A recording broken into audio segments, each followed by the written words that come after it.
자, 오늘 기다림, 기름도 준비하는 슬기를 이 제목으로요 함께 말씀을 나눕니다. 오늘 대림절 세 번째 주일입니다. 셋째 주일입니다.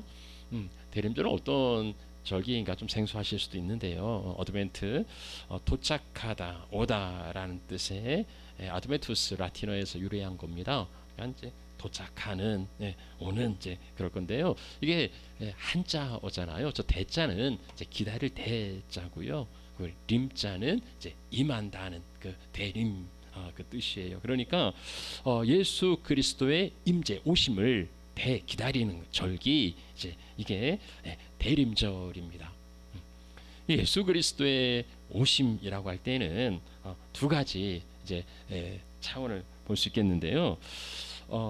첫 번째 오심은 already 이미 오셨어요. 언제요? 2000년 전 역사 가운데, 시간 가운데에 주님이 오셨습니다. 구세주로 오셔서 우리의 모든 죄를 다 용서하시고 대속하시고 그리고 이제 승천하셨죠.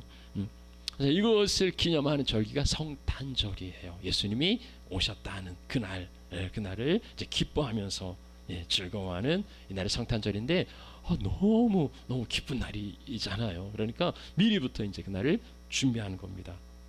4주 동안 미리 준비하는 거예요. 대림절 첫 번째 주일, 두 번째 주일, 오늘이 대림절 세 번째 주일, 다음은 대림절 네 번째 주일이 됩니다. 여러분 생텍쥐페리의 그 어린 왕자라는 소설에 보면은요 그런 이야기 있죠. 당신이 4시에 온다면 난 이제 3시부터 행복해지기 시작할 거라고. 네가 가까이 다가올수록 나는 점점 더 행복해질 거라고. 그리고 그 4시가 되면 정말 흥분돼서 안절부절 못할 거야. 그렇죠. 행복이 얼마나 값진 것이. 그러니까 만남의 행복도 있는데 기다림의 행복도 있는 거예요. 하루하루 손꼽아서 오는 그날을 기다리는 그 마음에 설레임이 있고 기쁨이 있는 거죠. 그래서요 대림절, 우리가 성탄절을 이제 그런 마음으로 준비하고 기다리는 겁니다.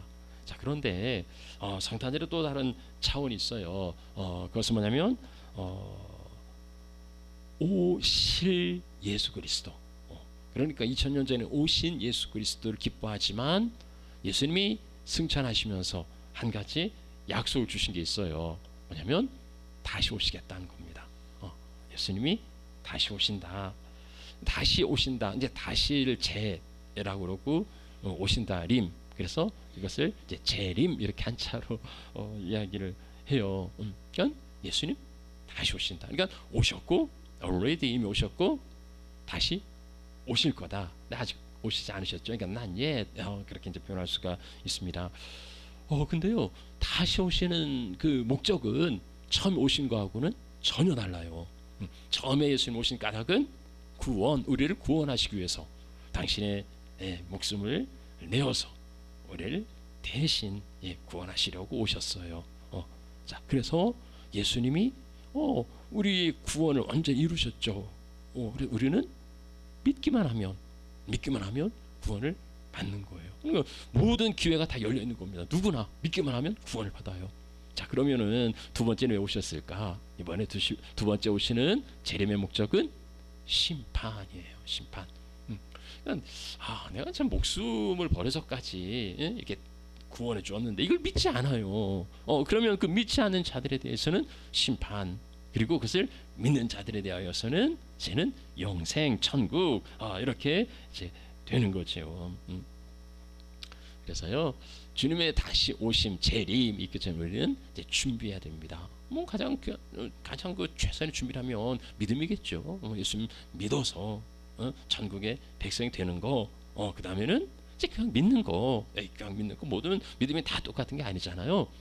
잘 믿어서 칭찬받는 이런 이제 믿음의 사람들이 되도록 준비해야 되는 겁니다. 그래서 이제 그것에 대해서 지난 그 한 달 동안 우리가 이제 결산하면서 어떻게 해야 되는지는 충분히 이제 강조했죠.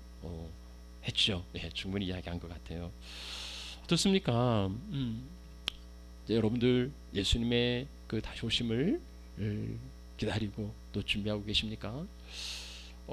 이게 이제 성탄절의 추억이 좀 다른 것 같아요. 우리가 이제 예전에는 참 그렇게 뭐 어떻게 즐거운 일도 그다지 없고 할 때는 뭐 성탄절이 뭐 생일날만큼이나 정말 즐겁고 행복한 날이었던 것 같아요.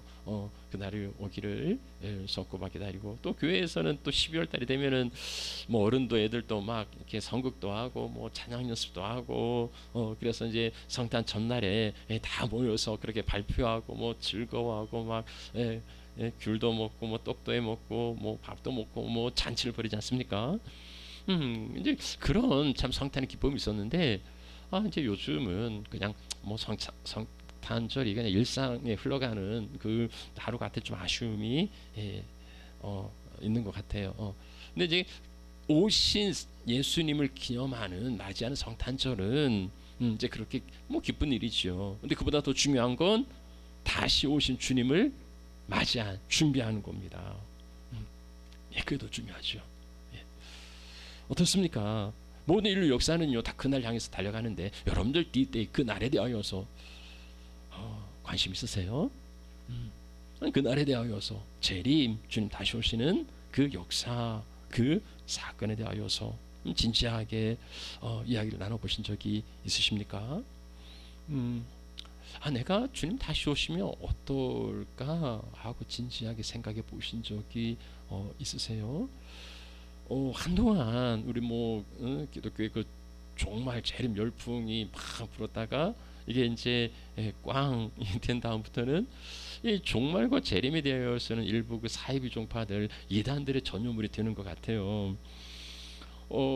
이제 그 종말이라는 것을 두려움을 주고 그래서 현실도 피하고 자기들 집단으로 오게 하는, 이게 이단 사이비들이 하는 이제 전형적인 수법이지요. 우리가 주님의 다시 오심을 믿지 않는 건 아닌데, 우리 가운데 뭐 누가 그런 일 없어 이렇게 생각하는 분 없잖아요. 우리가 뭐 다 주님의 다시 오심을 다 믿어요. 다 믿긴 한데 이게 그렇게 또 믿지만 와닿지 않는 부분이 또 있는 것 같아요. 저는 2000년 동안 오시지 않았는데 그래도 당분간 오시지 않을까. 뭐 조금 우리가 살아온 기간 동안 우리가 뭐 20년을 살았던 40년을 살았던 산 동안 오시지 않았는데 앞으로 살 동안에 오실까? 그러니까 언젠가는 오시겠지만 뭐 가까이 오시진 않을 것 같은 그러한 생각이 들기도 하고요. 또 하나 이제 그런 생각을 가진다면 좀 왠지 두려움과 불안함이 있잖아요. 그 현재를 좀 포기하거나 아니면 현재를 소홀히 할 수 있는 이제 그러다 보니까 아무래도 뭐 당장 급한 일이 눈앞에 있는 일이 우선이지, 먼 장래에 뭐 일어날 일들에 대하여서는 또 그렇게 큰 관심을 두지 않다 보니 이 재림을 믿지만 그럼에도 그 재림이 그렇게 우리에게 와닿지 않는 그런 부분들도 있는 것 같아요. 그래서요 우리가 뭐 1년 365일 늘 깨어 있으면 좋지만 이제 대림절이잖아요.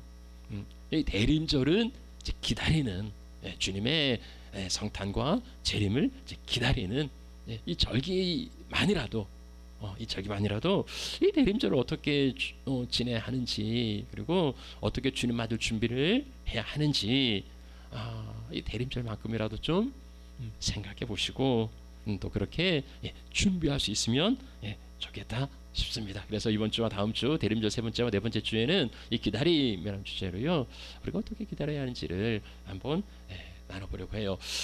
그 어떻게 기다려야 하는지를 이렇게 성경을 이렇게 뒤쪽에다가 가장 이렇게 잘 이렇게 보여주는 그 성경이 마태복음 25장에 나오는 열처녀의 비유가 아닐까 싶어서 이 부분을 오늘 제 본문으로 잡았습니다.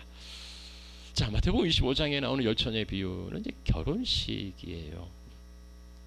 자, 예수님이 이렇게 말씀합니다. 천국은, 하나님의 나라는 마치 등을 들고 신랑을 맞으러 나간 열 처녀와 같다.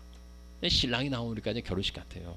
근데 신부는 안 나옵니다. 그리고 처녀가 나와요. 열 처녀가 나와요. 이건 이제 그 결혼식은 뭐 나라와 또 시대와 이게 따라 풍습이 다 다르잖아요. 뭐 우리나라도 뭐 조선시대 그 후에는 전통 원래를 했죠. 그러다 이제 지금은 뭐 이제 대부분은 이제 뭐 결혼식장에서 요즘은 또 그것도 뭐 그냥 굉장히 프라이빗해서 이제 개인적으로 그렇게 하는 사람들도 많이 있더라고요. 이게 시대마다 다 이제 달라집니다. 그러니까 여기 결혼식을 이해하려면 이제 오늘날 결혼식을 생각하시면 안 되고 1세기 유대의 결혼식은 어떠했는지 이제 그 배경을 가지고 이제 이해를 해야 됩니다. 유대인들의 결혼은 좀 우리하고 달라요. 이제 마태복음 1장에 보면 요셉과 마리아가 정혼을 하죠, 약혼을 하죠. 보통 이제 정혼을 하면 약혼을 하면 이제 결혼과도 같은 이제 그러한 이제 법적인 구속력을 가집니다. 그런데 둘이 가정을 이루진 않아요. 정혼을 하고 한 1년 동안 이제 준비를 하는데 신랑이 준비하는 건 보통 지참금 같은 거 이제 그렇게 이제 1년간 준비해야 되고 이제 신부도 가정을 이루려고 하는 이제 그런 이제 준비를 하게 됩니다. 그리고 이제 이 준비가 다 되면 이제 신랑이 준비가 다 되면 이제 신부의 집에 가서 신부를 데려와서 그리고 신랑의 집에서 결혼 잔치를 벌입니다. 뭐 한 일주일간 잔치를 벌여요. 근데 신랑이 이제 신부 집에 그 신부를 이제 모시러 이제 갈 때에 보통 유대인의 결혼식은 이제 밤에 이게 진행됩니다. 유대인의 시간관념은 이제 밤을 시작으로 이제 보니까 이제 그러는 건데요. 보통 이제 밤에 유대인들이 결혼식을 합니다. 그러면 이제 신랑이 신부를 이제 모시러 갑니다. 그러면 이제 신부 집에서는 마중 나와야죠. 신랑 마중 나오죠. 근데 이제 신부가 마중 나오는 건 아니고 신부의 친구들, 들러리들이죠. 들러리들이 이제 등불을 들고 마중 나와서 신랑을 영접하고 그래서 이제 신부와 함께 이제 신랑의 집에 가서 이제 잔치를 벌이는 이런 게 이제 유대인들의 결혼식입니다. 그러니까 여기 지금 말하고 있는 것은 신랑이 신부 집을 찾아갔을 때에 신랑을 맞이할 10명의 들러리들, 10명의 처녀들, 그들의 이야기가 지금 여기 나오고 있는 거예요. 자, 그래서 천국은 그 10명의 처녀와 같다. 신랑을 영접할 준비하고 있는 10명의 처녀와 같다. 자, 근데 이제 그들 중에 5은 미련하고 5은 슬기가 있었다. 이게 뭐 꼭 5명이라기보다는 이제 어디나 반절은 좀 뭐 똑똑하고 이제 반절은 뭐 그렇지 않고 뭐 이렇게 이제 볼 수 있겠죠. 자, 그러면 미련하다, 슬기 있다. 이 차이는 뭘까요? 뭐 지능이 있고 뭐 아니 총명하고 뭐 IQ가 높고 뭐 그런 걸까요? 아니면 뭐 눈치가 빠르고 뭐 처세가 빠르고 뭐 아니면 뭐 여성들이니까 뭐 미모가 있고 뭐 미모가 없고 뭐 이런 차이일까요? 여기서는요 단순하게 이야기를 해요. 미련한 자 뭐냐면 등이 있지만 이제 이 들러리들은 어쨌든 신랑 영접하고 또 신랑 집에 가니까 등불을 이제 밝히는 이런 사람들인데요. 등은 있는데 기름이 없어요. 이게 미련한 자. 그러면 슬기 있는 자, 슬기 있는 자들은 등이 있는데 여분의 기름을 더 준비해 온 거예요. 그러니까 지혜롭다, 미련하다. 그 차이는 여분의 엑스트라의 그 기름을 준비했느냐, 준비하지 않았느냐. 이 차이로 이렇게 갈립니다. 뭐 그게 뭐 그리 중요한 일입니까? 뭐 기름 좀 더 준비했다고 슬기롭고 뭐 그거 안 했다고 미련하고. 지금 그 보통은 이제 그 등 안에 기름이 있잖아요. 그러니까 뭐 지금 불을 밝히는 데는 아무 문제가 없어요. 그래서 뭐 10명의 처녀들이 다 등불을 밝혔는데 다 등불이 있는 겁니다. 뭐 지금 아무 문제 없어요. 근데 그걸 가지고서 그렇게 슬기롭다, 미련하다 이렇게 이제 가늠하고 있는 겁니다. 그게 그렇게 중요한 문제인지 이제 찾아보시게 될 겁니다. 자, 문제가 생겼어요. 오기로 한 신랑이 더디 오는 겁니다. 뭐 이제 무슨 사정이 뭐 있겠죠. 이제 그 오늘 이제 오기로 했는데 신랑이 이제 온다고 그랬는데 기다리고 있는데 오지 않아요.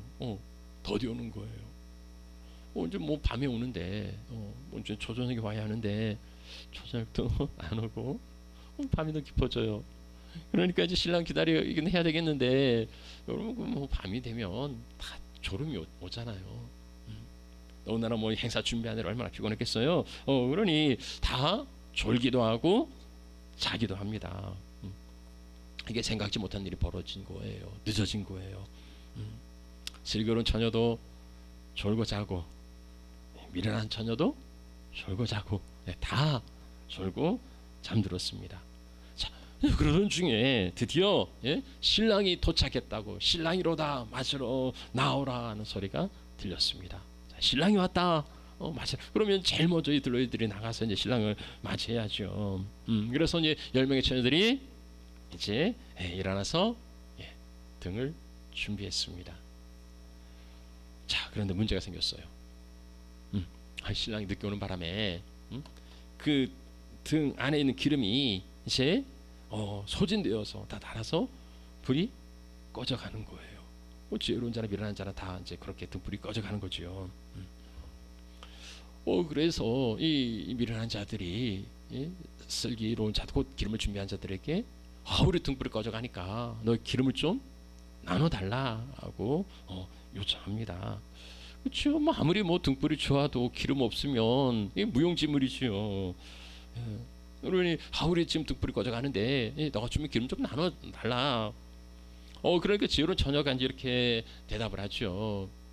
나눠주면 이게 이제 우리가 준비한 걸 나눠주면 이게 다 부족하면 이게 이제 다 불이 꺼지잖아요. 그럼 이게 낭패가 되는 거예요. 결혼식 밤에 어두운데 갈 수가 없잖아요. 그러니까 차라리 지금 가서 파는 자들에게 가서 너 쓸 것을 사오는 게 좋겠다 하는 겁니다. 이게 뭐 맞는 이야기죠. 괜히 나눠줬다가 다 그냥 10명이 다 불이 꺼져버리면은 이거 안 되잖아요.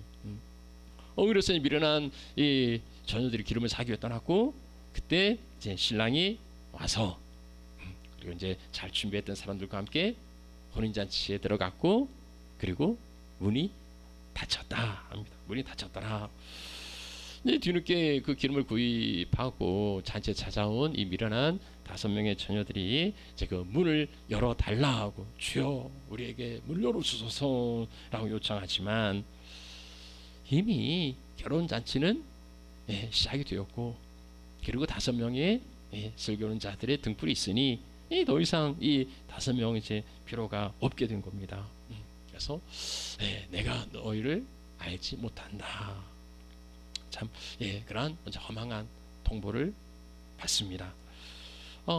이게 예수님의 비유, 그러니까 어떤 가르침을 위해서 지어낸 거예요. 그럼 그 가르침의 목적은 뭔가? 깨어 있으라 너희가 그날과 그 시를 알지 못함이니라. 그러니까 언제 오실지, 그게 뭐 밤중에 올지 아니면 뭐 새벽에 올지 너희가 알 수 없으니까 늘 깨어 있으라, 준비하고 있으라 하는 게 제 이 비유의 결론입니다. 복음서에 나오는 요 종말 남아는 한결같이 다 깨어 있으라, 준비하고 있으라, 이것을 강조합니다.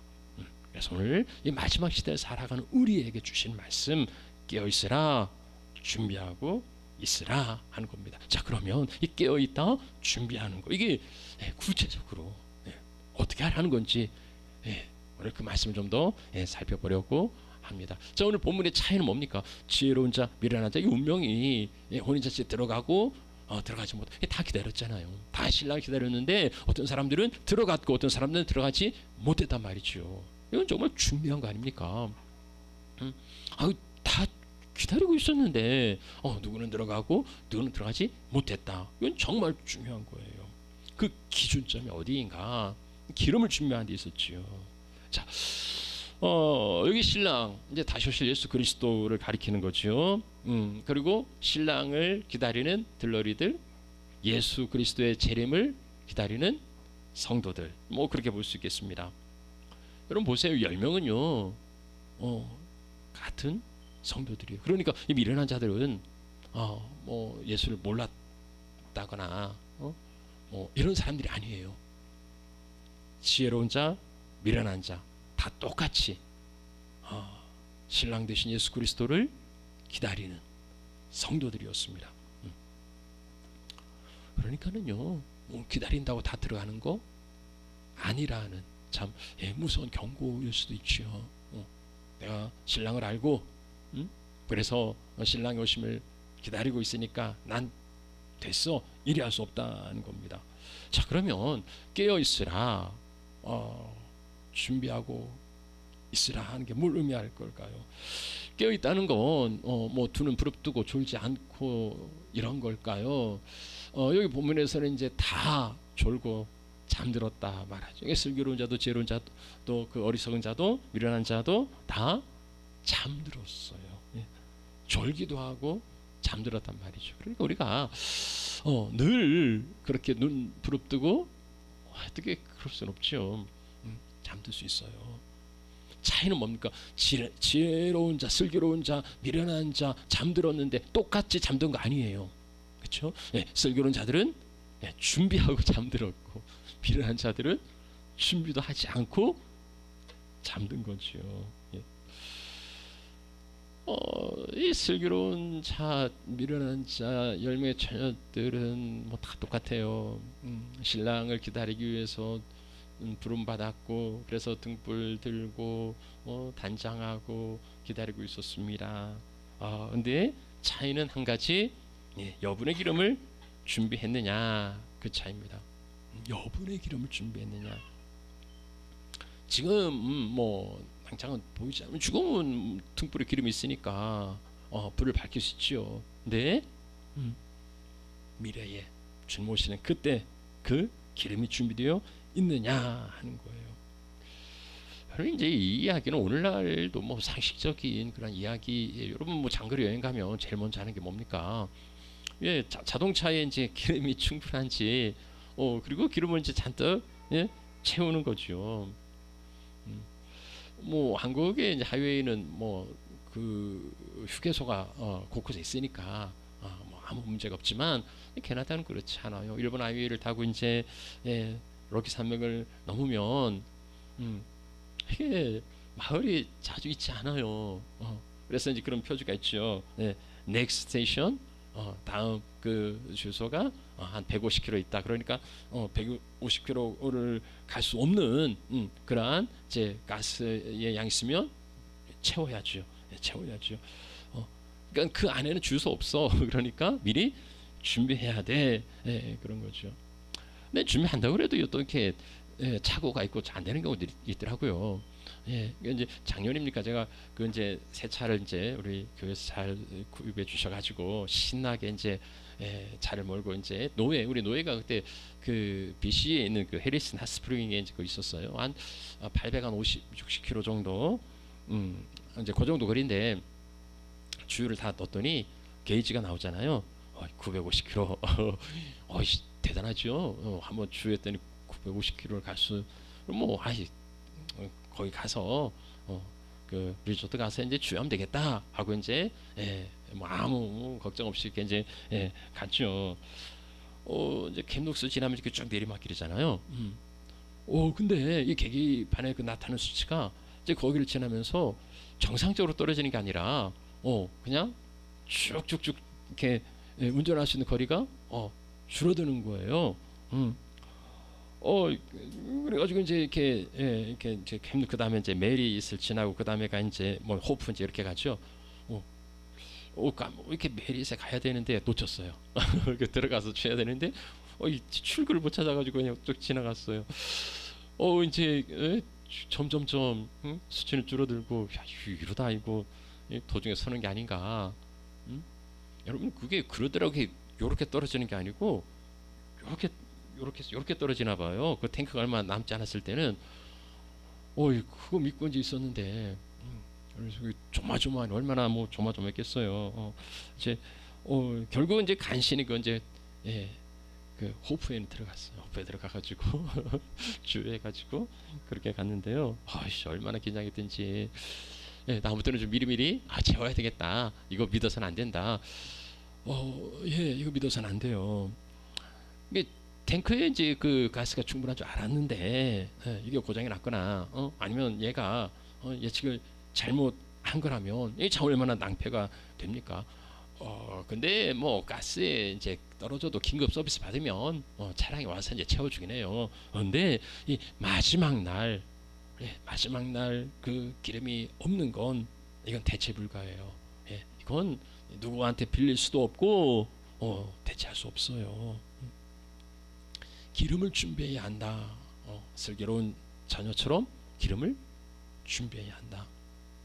기름을 준비한 그러면 이게 또 비유고 상징이잖아요. 그럼 이제 기름을 준비한다는 것도 무슨 의미일까?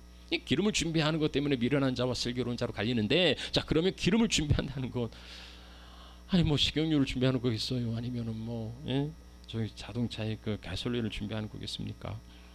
이게 이제 비유인데 성경의 그 기름이 의미하는 건 대체적으로 이제 성령을 그 기름에 비유하곤 합니다.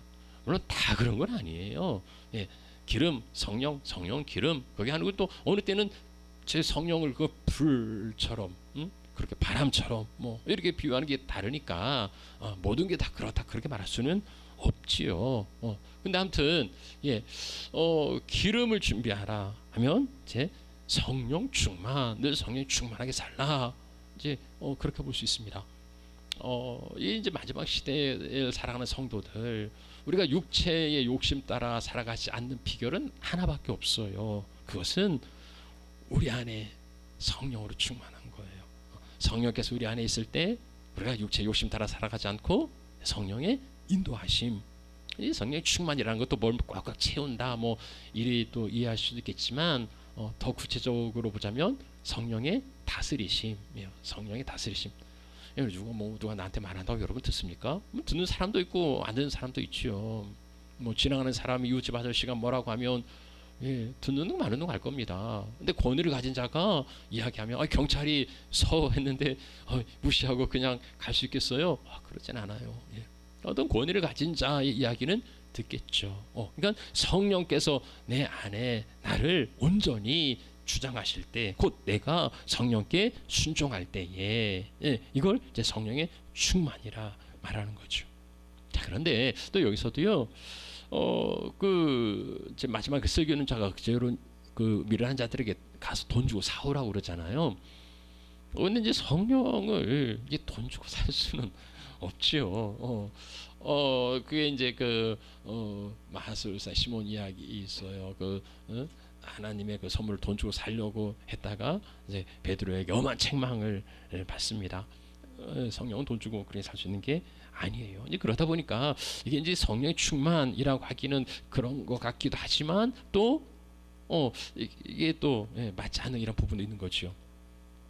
또 다른 해석으로는 이제 성도의 옳은 행실, 착한 행실, 이제 그렇게 말하기도 합니다. 마태복음에 예수님이 그런 말씀하셨잖아요. 너희 빛을 비추라. 그러면 이제 등불처럼 비추는 건데 그 빛이 뭔데? 착한 행실. 너희의 착한 행실이 빛이다. 우리가 빛이다, 소금이다라고 할 때의 그 빛은 착한 행실을 말하는 거라. 이제 복음서가 일관적으로 주장한 게 뭐냐면요, 우리가 그 나무는 열매로 한다는 거예요. 그러니까 성도는 그 열매가 있어야 성도라는 거지요. 그러니까 착한 행실, 이게 기름이다. 이렇게 뭐 볼 수도 있는 겁니다. 그러니까 이 비유를 해석할 때는요, 이게 뭐 A는 B다라고 이게 정확하게 클리어하게 말하기 어려운 이제 그런 게 있지요. 예수님이 또 이 말씀하시는 의도가 이거야. 그럼 그렇게 말씀하지. 그렇게 제 비유로. 이 비유라는 건 굉장히 포괄적인 의미예요. 그래서 뭐 한 가지를 이렇게 하기보다는 조금은 확장해서 좀 이해하시는 게 좋겠다 싶은 거예요. 그래서 이 믿음의 삶은 어떻게 이루어집니까? 내 의지와 결단으로 되는 게 아니잖아요. 내가 뭐 잘 믿겠다고 해서 되는 게 아닙니다. 그건 성령의 충만에 따라오는 거예요. 그래서 성령 충만한 어떤 삶을 이제 기름을 준비하는 거 이리 볼 수도 있겠다 싶습니다. 근데 다른 면에서 좀 더 이해해 보자면은요, 이제 등과 기름이 나오지 않습니까? 슬기로운 자와 미련한 자들이 다 가진 게 이제 등이었고, 그리고 지혜로운 슬기로운 자들만 가진 게 기름이었어요. 등의 역할은 뭡니까? 밝히는 거죠. 등은 밝히기 위해 있는 겁니다. 그러면 등이 밝히는 겁니까? 불을 밝히는 게 등불입니까? 그렇죠. 그렇죠.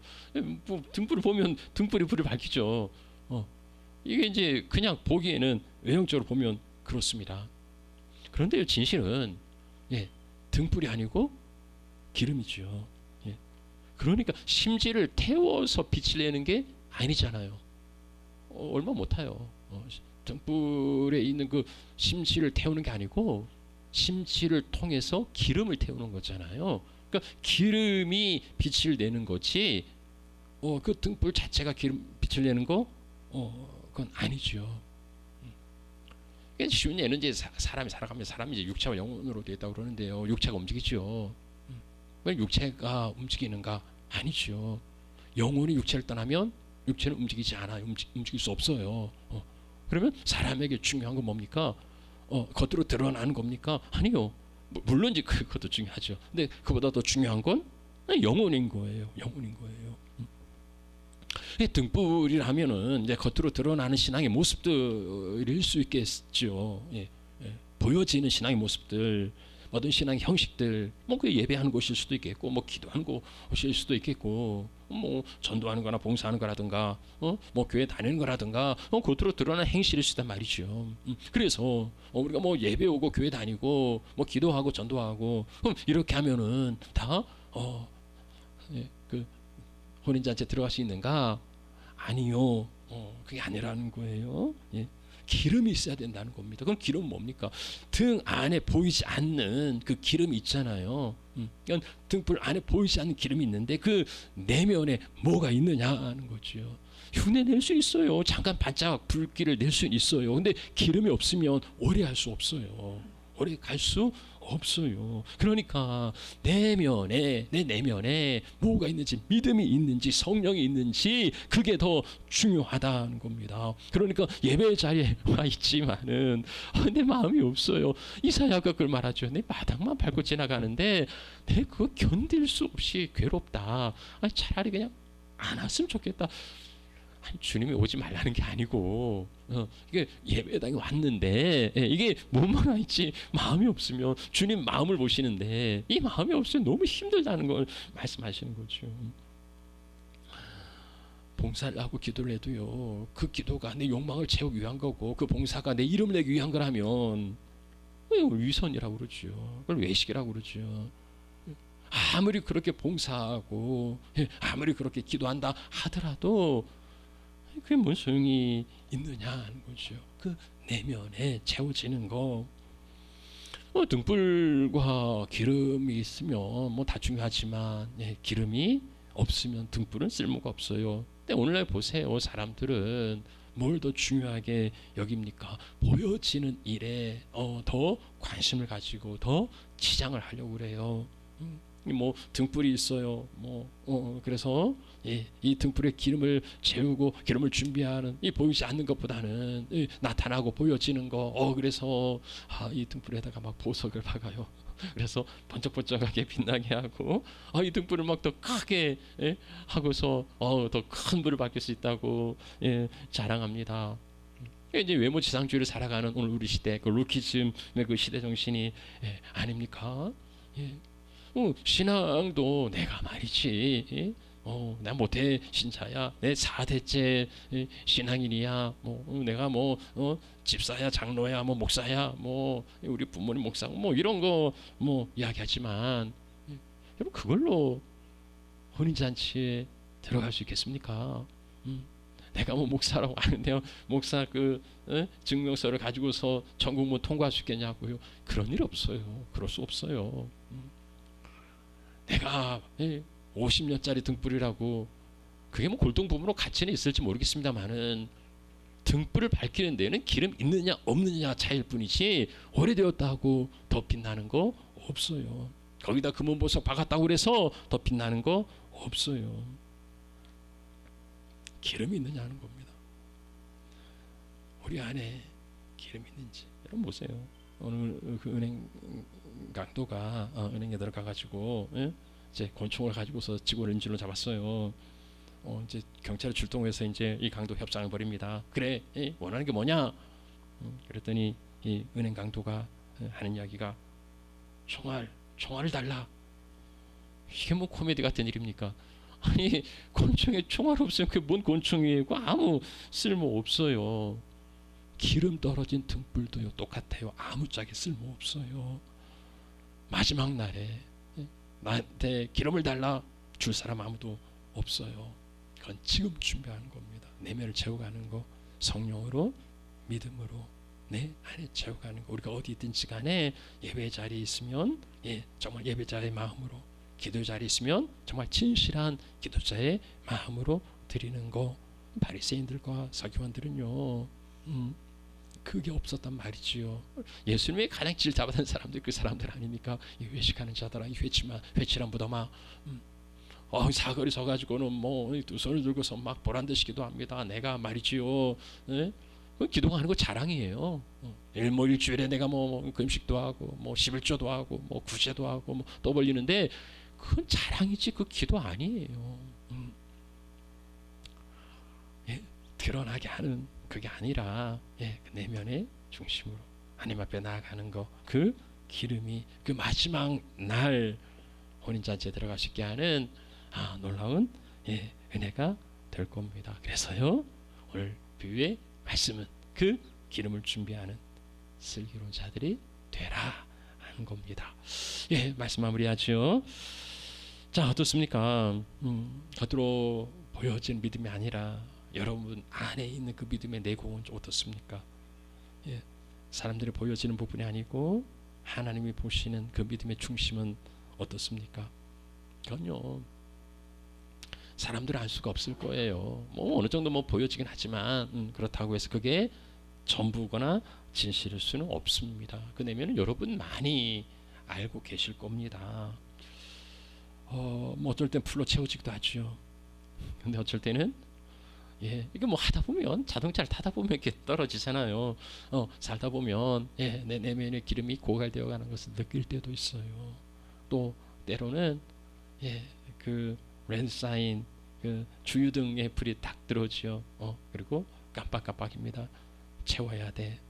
지금 안 채우면 가다가 설 수 있어. 끝날 수 있어.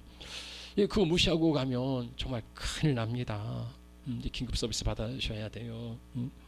근데 불이 들어와도요 지금은 기회가 있어요. 아직은 기회가 있어요. 지금 채우면 돼요. 그렇지만 그거 언제까지나 기회 있는 거 아닙니다. 가다가 이제 갑자기 쓸 수 있어요. 어디서 채웁니까? 여러분 뭐 어디서 채우겠어요? 주유소에서 채우지요. 기름을 채우는 곳 주유소. 그 주유소가 어디입니까? 한자 풀이하면 그래요. 주자는 주님 주자고요. 유는 있을 유자고요. 소는 장소 소자예요. 주님이 계시는 곳, 주님이 있는 곳 거기가 주유소. 주님이 있는 곳 거기 어디입니까? 교회지요.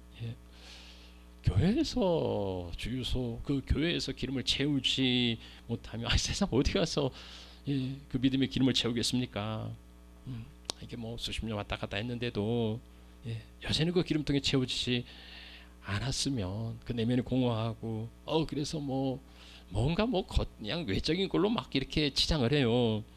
외적인 뭐 직분으로 뭐 경륜으로 뭐 짬밥으로 뭐 그렇게 치장을 하고 그래서 자기 만족 가운데 빠져 있지만 기름이 없는데 정말 유감이 아니겠습니까? 50년짜리 골동 그 등불이 50년 묵었다고 그 등불이 골동 보면 가치는 뭐 있겠죠. 금은 보석 치장하면 장식용으로는 뭐 볼 수 있겠죠. 그렇지만 기름이 없으면 어둠을 밝히는 등불은 될 수 없어요. 그리고 주님 오실 때 맞이하는 등불로도 쓰여 받을 수 없어요. 우리 사랑하시는 하나님 가족 여러분, 우리가 뭐 교회력에 대해서는 이제 잘 이렇게 강조를 하지 않지만 사실 교회력의 시작은 이 대림절로부터 시작해요. 예수 그리스도 오심을 기다리는 이 대림절로부터 이제 교회력이 시작되는데요. 우리 믿음의 여정도 마찬가지입니다. 주님 다시 오심을 준비하는 그것이 우리 믿음의 첫걸음이에요. 그게 우리 신앙의 가장 중요합니다. 그래서요, 이 대림절 기간만이라도 이제 셋째 주, 넷째 주 있는데요.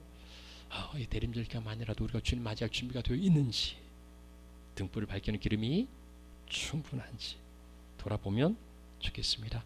우리 모든 사람들이 다 신랑 되신 예수 그리스도를 기다리는 성도들인데 등불만 준비했다 낭패를 보는 미련한 자들이 아니라 등불과 함께 기름도 준비하셔서 그런 혼인잔치에 들어가는 슬기로운 우리 성도들이 되시기를 축복합니다. 축원합니다. 자, 우리 한번 기도하지요.